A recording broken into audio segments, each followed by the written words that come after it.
Paz, irmãos, tudo bem? Eu fiz um primeiro vídeo, acho que ele ficou muito extenso, e aí não deu para eu postar no grupo aqui, tá? Eu vou tentar fazer isso, né, resumir para que ele fique um pouco mais leve, tá?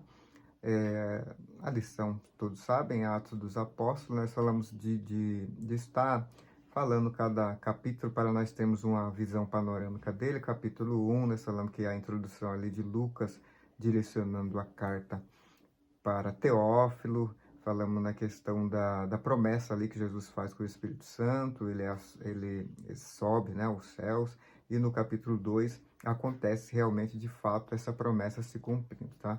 No capítulo 3 nós temos Pedro, né, e João subindo ali para a oração, na hora nona, e aonde acontece ali um milagre em que uma pessoa deficiente, né, que estava na porta ali a mendigar, foi alcançado ali, né, e foi curado, tá? No capítulo 3 seria isso. Capítulo 4, Pedro e João estão diante do Sinédrio, né, para explicar o que aconteceu. Era incontestável o milagre ali, porque o texto fala que o homem havia 40 anos que estava nessa situação. No capítulo 5, nós falamos também que a igreja ela tem um costume ali, né, local, de vender as coisas, dividir entre aqueles que eram necessitados, e nós vemos um casal que entra, né, por esse caminho e acaba omitindo o valor a qual eles tinham vendido, né, e são mortos ali, tá? E no capítulo 5 ainda, nós temos os apóstolos, né, são presos, são tirados da prisão milagrosamente, e a defesa de Gamaliel, que fala que já vi movimentos iguais, né, que se for de Deus não tem como parar. Se não for de Deus, com o tempo vai né, desfainecer e não vai existir mais esse movimento. Nós sabemos que realmente era de Deus, né? Até porque nós fomos alcançados. No capítulo de número 6, a instituição dos diáconos, né?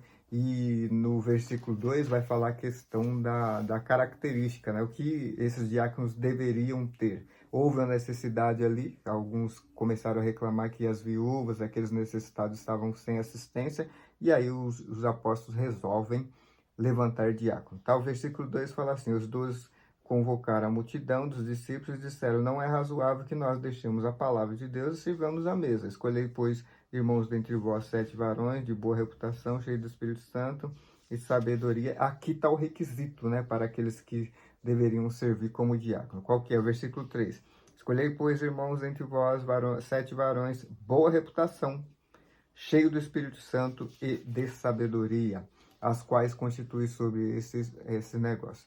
No versículo de número 5, vai falar a lista desses diáconos, tá? E esses pareceu, contentou a toda a multidão, e elegeram Estevão, homem cheio de fé e do Espírito Santo, Felipe e Prócoro e Nicanor, e Timon e Parmenas e Nicolau, prosélito de Antioquia, os que apresentaram ante os apóstolos, e esses, orando, lhe impuseram as mãos, e crescia a palavra de Deus em Jerusalém, se multiplicava muitos números de discípulos, grandes em parte sacerdotes, também obedecia à fé. Aqui é um detalhe, né, que nós temos que nos ater, fala assim, e crescia a palavra de Deus em Jerusalém.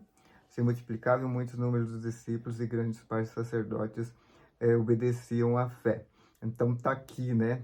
Nós já falamos isso recorrentemente, que a promessa era que eles recebessem o Espírito Santo, e que, assim, né, como o texto diz, para eles serem testemunhas, né, não apenas em Jerusalém.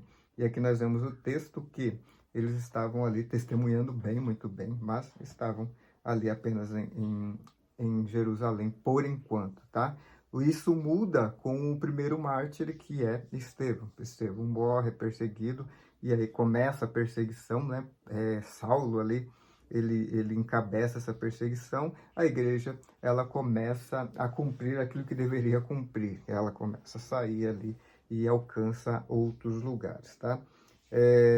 No capítulo de número 7, nós temos a pregação, né, de Estevão, que ele estende ali e traz, né, desde a chamada de Abraão e assim por diante, tá?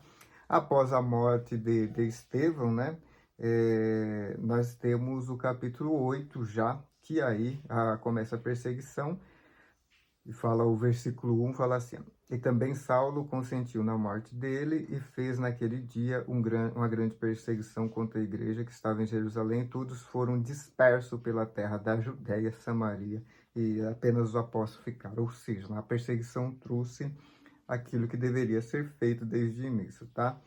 Então, nós falamos o quê? A condição para ser, recapitulando, tá? Algumas coisas importantes. A condição para ser diácono, né? Então, tinha que ter boa reputação, ser cheio do Espírito Santo e sabedoria. E nós sabemos que desses 7, 2 se destacaram, né? Porque eles não ficaram apenas ali no serviço social, que é Estevão, que acabou sendo martirizado, e Felipe, né, que a partir do capítulo 8 começa a contar uma história a respeito dele, que ele vai até Samaria, e as pessoas ali foram curadas, demônios foram expulsos, e muitos se converteram. A ponto de, né, João, eles resolverem ali na igreja, João e Pedro, né, João desce, vai até Samaria para confirmar isso, e ali impõe as mãos e eles recebem o Espírito Santo. Então, nós sabemos aqui que esse foi o primeiro mártir, né, Estevão, culminou, né, então, essa questão em que a igreja ela começa a sair, tá? E ele testemunhava ali sobre o projeto de Deus como geral, né? Nós falamos a questão da igreja naquela época, né? E talvez até hoje ficar apenas presa ali nesse pensamento, e o discurso que Estevão traz, não, né? Ele mostra que Abraão e assim a sequência, né? Foram entrando para formar o povo de Deus ali, Israel, são pessoas, sim, né, dispersas, ou seja, né, não fazia parte do povo. E o que nós chegamos, né, no consenso é que eles acabam ali enclausulando esse pensamento de que só eles deveriam ficar ali, né, receber as virtudes de Deus, e esse não era o propósito, tá?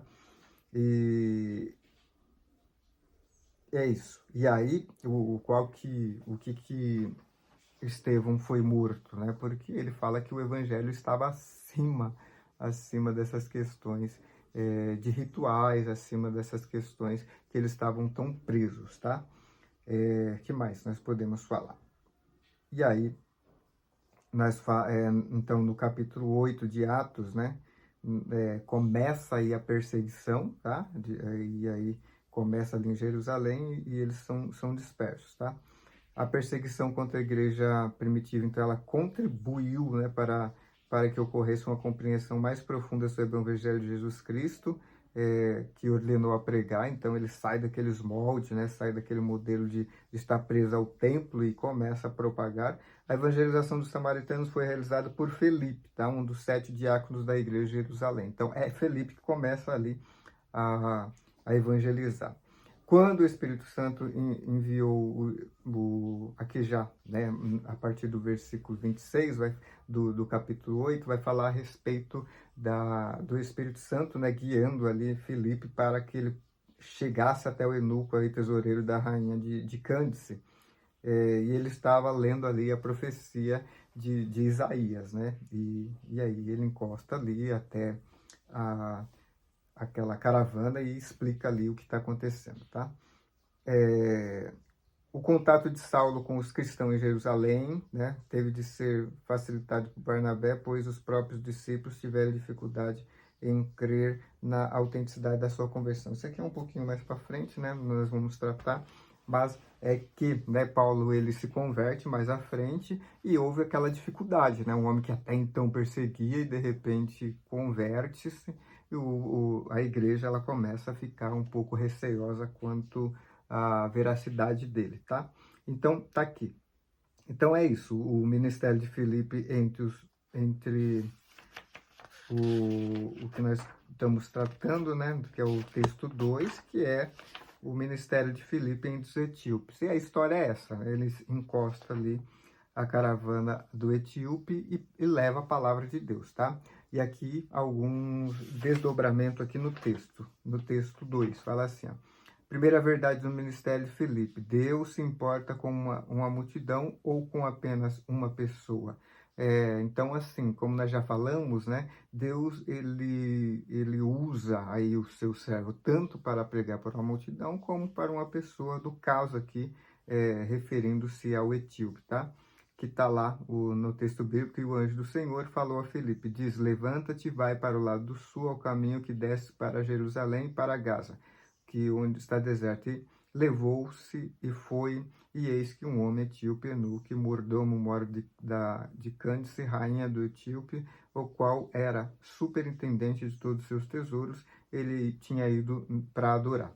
Então aqui Lucas ele fala a questão desse, né, etíope, ele está indo até Jerusalém ali para adorar, e aí entra, né, essa mudança aqui, esse abrir de águas, né, que nós sabemos em que Jesus Cristo traz, tá? Jesus Cristo, assim como nós olhamos aqui para o lado, claro que para o nosso lado aqui do Ocidente, ele dividiu a história. A história é dividida entre antes de Cristo e depois de Cristo. E acontece aqui na vida desse etíope, né? Até então ele tinha uma ideia de como chegar a Deus, aquele modelo já que ele estava acostumado, e aí, através do Espírito Santo ali guiando Felipe até chegar a ele, explica a respeito do texto que ele estava lendo, ele não estava entendendo, e aí o etíope se converte, né? E já fala ali passando próximo à água, e eles descem ali, é batizado, tá? E o propósito de Deus é alcançado naquela vida. Um etíope queria encontrar Deus e tinha Jerusalém para adorar. É isso, né, que nós falamos. Talvez os crentes de Jerusalém estivessem pensando apenas nas suas próprias necessidades, talvez algumas das viúvas ainda estivessem com fome, quando os crentes se concentraram em si mesmo, não prestaram atenção nos perdidos, tá? Então, ou seja, a igreja ela começou a gerir apenas os seus problemas, né, seus problemas sociais, e esqueceu ali da ordem a qual foi dada por Jesus. E aí ocorreu aquela perseguição. Então Felipe vai até Samaria, agora nós já vemos Felipe pegando para um etíope, e assim o evangelho foi crescendo, tá? Então essa é a primeira verdade, que Deus se importa com uma multidão ou com apenas uma pessoa, ou seja, ele se importa com todos. Segunda verdade, no ministério de Felipe, Deus guia os que são cheios do Espírito Santo. Então, ou seja, nós vemos ali na característica dos levantados para serem diácono, uma das características cheio do Espírito Santo. E Filipe, com certeza, estava cheio do Espírito Santo, sensível à voz do Espírito Santo, e foi usado ali grandemente, tá? Aqui nós temos um quadro, né? Pessoas a quem Deus guiou, ou seja, Deus sempre vai, né, através do Espírito Santo, guiar uma pessoa para que possa alcançar outras, tá? Vai falar que Felipe, ele foi guiado até Etíope, Ananias foi guiado, né, até Saulo, Pedro foi até Cornélio, Paulo e a Lídia, né, que levam ali, e entre mais, tá? Quem lê a Bíblia nem sempre compreende sozinho. Vejamos, e ele disse, como poderia entender se não há alguém que ensine? Esse questionamento que ele faz, ele está lendo ali um texto de Isaías, né? Isaías 53, e ele fala que não consegue entender, tá? Aqui vai falar alguns motivos. O primeiro motivo, não preparar a mente antes de começar a ler, antes de plantar a semente. A palavra prepara o solo, é isso, prepare a sua mente antes de começar. Então tá aqui, que nós sabemos que a Bíblia é o livro em que você está lendo e o escritor está ao teu lado. Então nós temos que orar, buscar a Deus para que possa entender. Segundo motivo, a linguagem pode parecer difícil. Isso pode ser verdade para aqueles que, como eu tipo, estão lendo em um idioma que não é seu. Então, assim, ao ler a Bíblia, né, vai falar que às vezes a linguagem ela parece ser difícil. E existe algumas regras realmente para que nós possamos entender. Contexto histórico, para quem está escrevendo, tudo isso influencia, tá? Terceiro motivo, é preciso escolher uma boa versão, né?